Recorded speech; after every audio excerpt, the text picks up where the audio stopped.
Hello. Can everyone hear? Okay.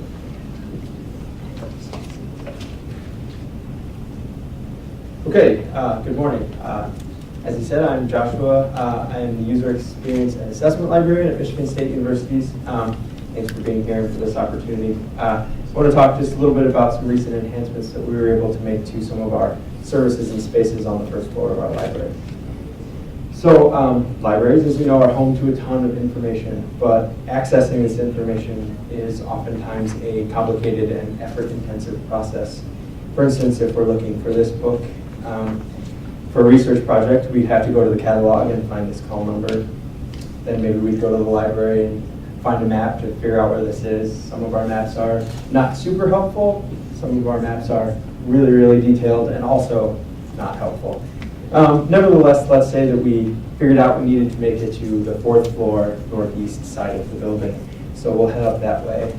And when we get off the elevator, we're faced with floor tape and a legend on how to get to the shelves that we want. Now, some of this floor tape has been there since 1988, our facilities department says. So who knows if it's still there or if it's still accurate.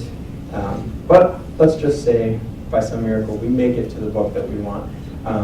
Now we need to find the checkout desk. So which one is that? Where am I? How do I get back there? You know what, never mind. I will just get it on Amazon.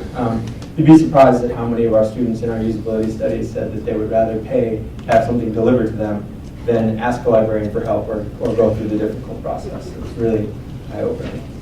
So what we set out to do was to simplify our wayfinding processes throughout the library. We were using far too much library jargon in our signs in a process that already had various barriers to success. Maps and signs oftentimes weren't helpful or were out of date, as the floor tape is, and it was just a confusing and frustrating process for our users. So what we did was we built a digital wayfinding system. This is a screenshot of the home screen. All this is interactive. There's a building overview. There's also a location and call number directory. For instance, if we use our example before and look for the same call number, you'd be able to hit the PN call number, and the system, hard to see a little bit, but the system actually animates your route all the way up to the fourth floor, including the aisle and the shelving area that you're supposed to, or that your book is supposed to be located in. That is the same for locations throughout the library as well. We also concentrated on our physical signs too, tried to use some more user-centric language instead of calling things interlibrary loan services, circulation desk, things that don't really mean a lot to people who don't work in the library. We went with signs that are more action-oriented. So here's two good examples of our circulation desk sign and our reference desk sign now. In addition, we're serving a lot of different people at MSU, and a lot of them have very different needs. For instance, our study spaces. There are some users who come to the library for individual quiet study. There are others that come for collaborative group work, practice presentations, to take a nap, watch Netflix, just socialize. But we had a number of different areas in our library, like pictured here, that kind of strive to serve both of those needs. There are individual carrels for study right next to collaborative group spaces or group tables. These were kind of led to conflicting ideas as different groups tried to take ownership of the space. We got noise complaints a lot. The signs that said, you know, the east wing is quiet or this area is for quiet study weren't really effective. And if you toss in the stress of exam week or your papers coming up, finals, all that, we had a lot of tension, a lot of drama, a lot of Jets versus Sharks type of thing. So what we set out to do was strategize our space design and use that to our advantage.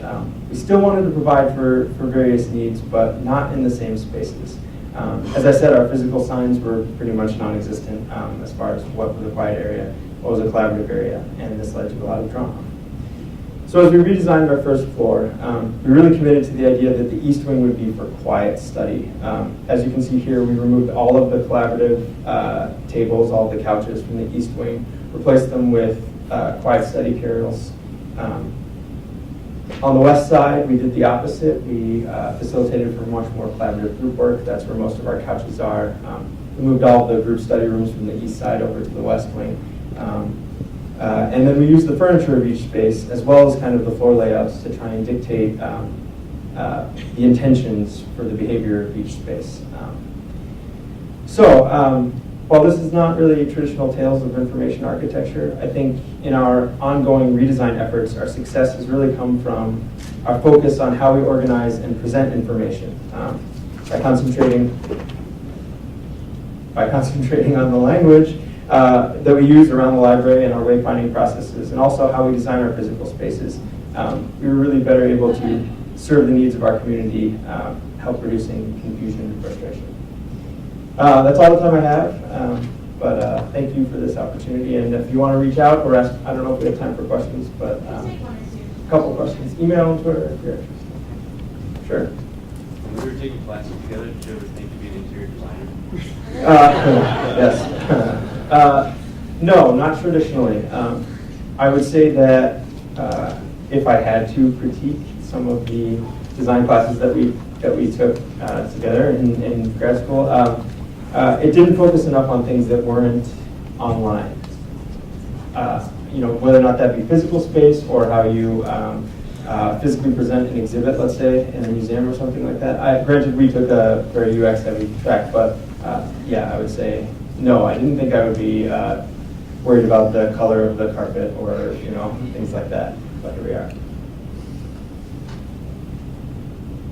Good. All right. Thank you very much.